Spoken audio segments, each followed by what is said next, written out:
Bonjour Caroline, bienvenue à l'émission Virage Sud, une émission de Busy News qui se déroule à l'Orange Vélodrome lors du Forum des entrepreneurs 2021 organisé par l'UPE 13.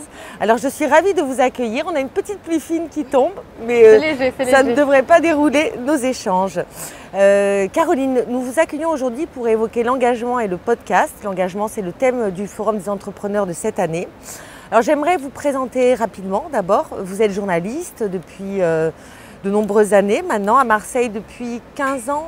Plus de 15 ans, oui, journaliste depuis 15 ans. Ouais. Donc vous avez fait une école de journalisme à Marseille, après un parcours de lettres à Avignon. Vous avez travaillé dans divers supports, télé, presse écrite, podcast, mais on va y revenir. Aujourd'hui, vous avez encore diverses collaborations, notamment avec des grands quotidiens régionaux. Et vous avez une spécificité, c'est que vous êtes un peu visionnaire sur le sujet du podcast. Alors, déjà, je voudrais que vous nous disiez, Caroline, en quoi consiste le podcast ? Alors, déjà, je vais vous dire, c'est très gentil, hein, mais visionnaire, pas vraiment. Je suis arrivée très en retard par rapport à certaines, dont Lorraine Bastide de La Poudre, par exemple, dont on reparlera. Mais moi, c'est vrai que ça fait 2 ans maintenant que j'ai lancé Cité Radieuse, qui est un média, effectivement, qui est le média de l'avenir, etc., qui commence à s'installer un petit peu, mais c'est encore au balbutiement. Et d'ailleurs, il faut vulgariser beaucoup. Et ces occasions-là d'en parler sont précieuses parce que ça me permet déjà de rappeler que c'est de l'audio. C'est pas encore évident pour tout le monde. Parfois, quand je contacte mes invités, on me demande encore si c'est filmé ou pas. Donc, c'est pas encore très clair. C'est de l'audio, c'est gratuit, c'est disponible sur des plateformes qui sont gratuites, des applications sur vos téléphones, tout simplement. Et puis, c'est un média nomade qui vous permet de l'écouter un peu n'importe où, dans les transports en commun, en vous baladant avec votre casque. Et si c'est un casque anti-bruit, même en faisant le ménage. Donc, c'est vraiment, on a du temps disponible encore aujourd'hui pour ça, sans être obligé de se caler devant un écran et d'avoir une attention plus particulière. Alors, le podcast Cité Radieuse existe, je crois, depuis 2019. Oui, c'est ça. Et vous avez déjà fait 60 épisodes. Alors, je sais qu'il y a une spécificité dans le podcast, c'est qu'on se tutoie, en fait. Parce que c'est un média de l'intime. Oui, c'est ça. Alors, on se tutoie. Moi, en tout cas, je tutoie mes invités. C'est vrai que c'est assez général dans le podcast. Ça crée une complicité tout de suite. Enfin, l'idée, c'est que les gens se sentent invités à la conversation. Et du coup, si on se tutoie, on a l'impression qu'il y a cette complicité qui existait au préalable. Alors, je l'ai fait sur 60 épisodes. J'ai dérogé à la règle une fois avec Vladimir Cosma.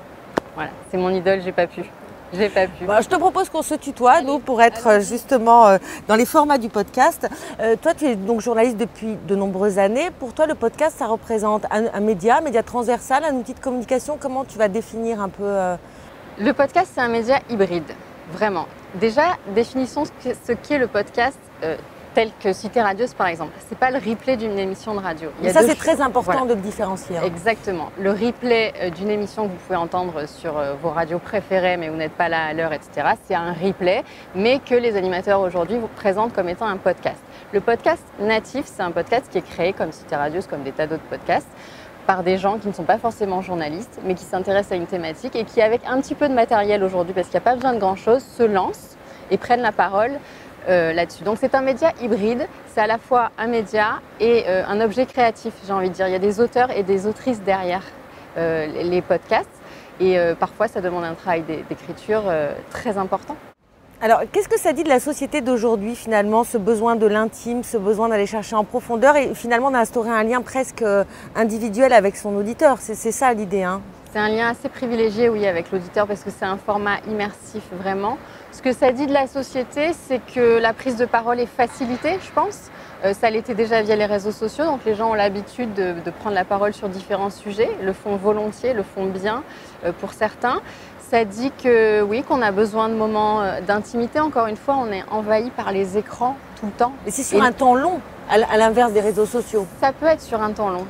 Alors moi, c'est pas le temps que j'ai forcément choisi, c'est 30 minutes Cité Radieuse, donc c'est pas très long, mais ça peut être beaucoup plus long. De toute façon, c'est sans limite. C'est sans limite, vous n'avez aucune contrainte finalement, ni de pub qui viendrait s'insérer à un moment donné. C'est votre moment. La personne qui décide de créer son podcast, si elle veut que ça dure 8 heures, ça peut durer 8 heures. Après. Alors, ça demande quand même quelques compétences. Toi, je sais que tu as fait une formation sur le sujet. Comment ça se passe Alors, c'était une formation technique parce que tout ce qui était montage, son, etc., c'était l'inconnu pour moi. Donc je me suis formée à ça. Après l'interview, je connaissais cet exercice. Mais c'est vrai qu'au début, quand on se lance, on tâtonne un peu. Alors il y a des logiciels super, il y a des tutos, on peut trouver plein de choses sur Internet. Donc vraiment, il faut oser se lancer, même avec très peu de matériel au début, ça marche très bien. Après, si on veut upgrader un petit peu la qualité de son podcast, on peut faire appel à un ingé son, etc. Ça dépend aussi des moyens qu'on souhaite mettre dans son podcast et de ce qu'on veut en faire, en fait, tout simplement. Et quels sont ceux qui t'ont le plus inspiré, toi, quand tu as commencé, avant de lancer Cité Radieuse? Alors moi, j'écoutais beaucoup Génération XX.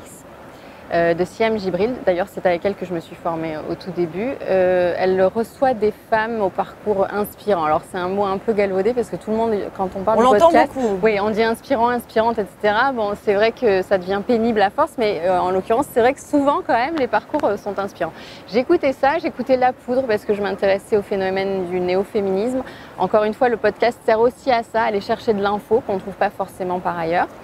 Mais j'en écoutais pas tant que ça. Et c'est les enfants de mon mari, les grands-enfants de mon mari qui ont entre 20 et 25 ans à ce moment-là, quand je me lance, qui, eux, n'écoutaient que ça. Et je me suis dit, c'est incroyable. Ils n'ont plus le réflexe de se dire, tiens, je vais regarder le 20h ou je vais lire la presse. Ils vont chercher leurs infos, que ce soit pour de la cuisine, de la géopolitique, de l'histoire ou quoi que ce soit, dans le podcast. Et du coup, ils en connaissaient plein. Et je les voyais écouter ça, etc. On était en vacances. Je me suis dit, il y a un truc. J'ai commencé à écouter un peu Génération XX et tout. Et j'ai regardé ce qui se faisait à Marseille. Il n'y en avait qu'un, c'était sur l'OM. Donc j'ai dit, bon, les parcours inspirants, c'est super sympa, mais on a des talents fous à Marseille, donc j'ai eu envie de les mettre en avant. Et voilà, c'est comme ça que Cité Radieuse est née. Au départ, tu dirais que le podcast, ça touchait plutôt une audience relativement jeune, vingtenaire, trentenaire. Aujourd'hui, ça s'est généralisé, ça s'est ouvert. On a des publics plus larges ou ça reste encore un peu restreint? Ça reste un public très jeune quand même. C'est en train de s'élargir, mais comme je te disais, il y a un travail de vulgarisation à faire qui est énorme. C'est encore compliqué pour certains. Connu. Ouais, c'est où ça se trouve, sur quelle application, comment je fais pour trouver un podcast. Alors qu'aujourd'hui, c'est sur l'application qu'on peut avoir sur son smartphone, mais c'est sur YouTube si on est devant son écran d'ordinateur. C'est sur Deezer si on a l'habitude d'écouter la musique comme ça. Vraiment, c'est assez simple. Mais il faut continuer d'en parler et c'est un bonheur de pouvoir le faire parce que justement, il faut que les gens sachent où ça se trouve. Et puis, c'est gratuit. Alors justement, je voulais qu'on parle du modèle économique parce que toi, c'est un engagement de ta part. Ça a demandé quand même beaucoup de bonne volonté, une immersion, une formation. Mais comment valoriser financièrement ce podcast? Comment ça fonctionne aujourd'hui? C'est en fonction des audiences en fait, c'est un petit peu comme de l'achat d'espace à la radio ou dans la presse. Il faut présenter ses audiences et à ce moment-là, on peut trouver d'éventuels partenaires. Moi, ça a été le cas avec la ville de Marseille qui m'a accompagnée pendant 20 épisodes, mais finalement, on en cherche toujours. C'est important de rappeler aussi aux entreprises, je sais qu'elles sont nombreuses à nous écouter, qu'aujourd'hui, il est possible d'accompagner en fait, c'est soutien à un média émergent et via leur budget mécénat, c'est possible d'accompagner un podcast. Ça, c'est intéressant via le budget mécénat parce que ça peut être extrêmement productif et avoir beaucoup de retombées pour les entreprises. Et pour nous, voilà, un petit appel est lancé. Donc pour nous, c'est très précieux. Effectivement, au début, c'est un travail pour zéro parce qu'on est là, on s'est impliqué, on a acheté du matériel, on passe du temps parce qu'au début, un montage, ça prend du temps et on se dit, on n'a pas vraiment de retour. Moi, je le faisais pour la visibilité. Initialement, je me suis dit, ce sera une carte de visite supplémentaire pour trouver d'autres piges parce que mon métier ça reste la presse écrite, etc. Et puis finalement, contre toute attente, c'est pendant cette période un peu compliquée ce qui m'a permis de vivre parce que j'avais des partenaires financiers qui m'ont suivi. Donc c'est comme ça que ça se passe. Ça s'appelle le sponsoring quand il s'agit de faire appel à une marque ou une institution finalement qui va nous dire soit au début ou à la fin du podcast, on veut un petit message avec notre nom, etc. Donc comme ça, donc c'est assez transparent de la façon. C'est très transparent, vraiment. C'est une petite annonce de début, une petite pub. Les auditeurs sont très habitués, les auditeurs de podcast sont très habitués aujourd'hui à ce qu'il y ait des pubs. Oui, c'est en général des préambules, on annonce. Complètement. Rarement à la fin, évidemment, puisqu'on se doute que les gens sont partis. Mais oui, ça se fait beaucoup. Aujourd'hui, les plateformes officielles proposent des rémunérations, mais c'est les balbutiements. Voilà, c'est vraiment un marché en structuration, vraiment. Donc là, le modèle était un peu en train de changer, justement. En train de changer parce qu'on va basculer peut-être sur du podcast payant. Sur certaines applications, c'est déjà le cas. Pour avoir des contenus inédits, il faut payer. Donc maintenant se pose la question de la rémunération des auteurs. Parce que la plateforme Apple Podcast touche 3 € par mois pour tel et tel support. Comment on rémunère les auteurs? Et le ministère de la Culture est en train de se pencher sur la question. D'ailleurs, il y a un rapport qui est sorti pour trouver une case, en fait, où mettre ces gens qui ne sont pas forcément des journalistes, qui sont auteurs de podcasts. Qui sont hybrides finalement. Exactement, on se cherche encore et là on va leur trouver une case pour les protéger, pour les rémunérer. Il te semble que le public est prêt aujourd'hui à payer pour des podcasts ou ça reste encore... C'est la question que je me pose en France en tout cas. Alors c'est déjà le cas pour Magellan, une plateforme qui a été lancée par Mathieu Gallet. Ça marche plutôt très bien. Il y a des contenus inédits. Moi, je suis assez friande de ça, donc j'écoute, je vais piocher là-dedans. Mais est-ce que les gens sont prêts à payer? Il faut que ça reste des toutes petites sommes. Mais d'ailleurs, c'est le cas, parce qu'on n'est pas au-delà de 3 € par mois. Mais aujourd'hui, qui paye pour de l'audio? Il faut vraiment que la qualité soit au rendez-vous. Il faut vraiment qu'on se dise, voilà, le contenu que je vais trouver, le contenu inédit que je vais trouver est vraiment fabuleux. Et d'ailleurs, aujourd'hui, on est beaucoup dans la formation. Ceux qui font payer, en fait, en contrepartie, pour l'auditeur, il y a un apprentissage, par exemple. Il y a Louis Média qui a lancé En écriture, par exemple. Donc, je vais écouter pendant plusieurs heures quelques épisodes avec des auteurs de séries, avec des auteurs de romans, etc. Et au final, j'aurai gagné quelque chose, entre guillemets, c'est-à-dire que j'aurai quelques pistes pour écrire mieux. Donc, aujourd'hui, il y a encore ce deal quand même. On n'écoute pas juste pour s'évader, se divertir, etc. Mais j'ai quand même une contrepartie. Comment ça va évoluer, ça l'avenir nous dira. Alors justement, on voit que de plus en plus de groupes, de grandes maisons montrent leur volonté de s'engager et utilisent le podcast à cet effet. Je pense à des grandes marques de luxe, à Guerlain notamment, qui s'est associé à la poudre il y a déjà quelques années. Qu'est-ce que tu penses toi de cette tendance? Comment justement une entreprise peut s'engager via un podcast? Pour les marques, c'est formidable. C'est vraiment une façon de faire parler d'elles de façon un peu plus ludique et décalée et différente. Ça change de tous les schémas classiques. Donc je pense que c'est très important que les marques, et à Marseille c'est encore trop méconnu, s'emparent de cet outil-là. Parce que c'est le meilleur moyen de faire passer tous les messages qu'on souhaite faire passer, l'air de rien un peu, et de façon justement ludique et agréable. Donc je pense que ça reste très important. Et c'est aussi, puisqu'on est en train de parler de l'engagement aujourd'hui, une façon de faire passer des valeurs dans des grands groupes comme ça. Tu parlais de Guerlain, moi je pense à Chanel. Les grands groupes de luxe le font beaucoup. Pourquoi? Parce que ils ont été pointés du doigt parfois. En ce moment, on parle beaucoup d'écologie responsable. Et du coup, c'est une façon de dire, ok, oui, on produit, ça pollue, etc. Mais on s'engage aussi. Chanel s'engage pour telle cause, telle association, etc. Et ça remet un petit peu les choses en perspective. Un peu le podcast garantit l'engagement en fait. Oui, il peut servir à ça. Il peut servir à ça. Moi, j'ai envie de m'en servir pour ça, pour revenir à l'engagement. Quand je tends mon micro et que j'ai cette liberté infinie, sans rédacteur en chef au-dessus de moi qui va me dire « ce sujet, ça ne m'intéresse pas ». Je vais tendre mon micro à Jane Bouvier qui scolarise les enfants roms à Marseille parce que c'est un sujet qui me tient à cœur. Ça, c'est le sujet sur lequel tu travailles en ce moment. En ce moment, ça fait des mois que j'enregistre. On va reprendre là maintenant que la rentrée est passée. C'est merveilleux parce que pour moi, j'ai envie de mettre en avant cette cause. Et j'ai personne pour me dire, tu sais quoi, c'est pas vendeur, non, ça va faire fuir les téléspectateurs, on n'a pas envie de voir ça, nanana. Non, je le fais. Et je le fais le temps que je veux. Ça fait 6 mois que j'enregistre et je vais encore enregistrer pendant 6 mois. Et il y aura le temps de montage, etc. Mais je veux donner la parole à cette femme et à ses enfants.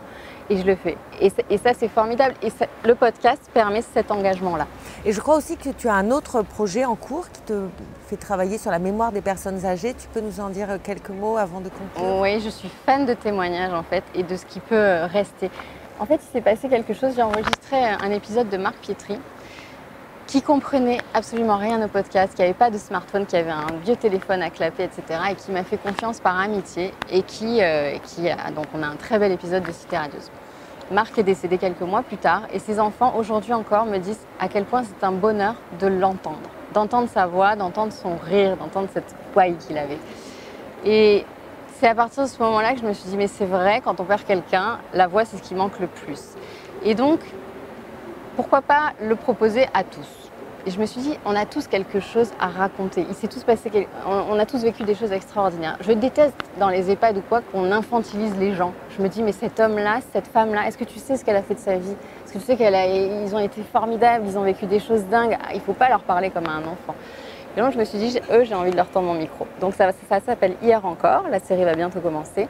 Et je vais donner la parole à des gens qui sont aujourd'hui à la retraite et qui vont me raconter un moment de vie, l'ordinaire dans l'extraordinaire. Je veux pas forcément, quand j'ai lancé mon appel, j'ai reçu des témoignages magnifiques. On m'a dit, moi, ma maman est née dans les camps de concentration, etc. Tout de suite, ça mettait la barre très très haut. Évidemment que j'ai envie d'aller à la rencontre de cette femme, mais ça peut être beaucoup plus ordinaire parce que des moments de vie comme ça, des témoignages qui restent, c'est merveilleux.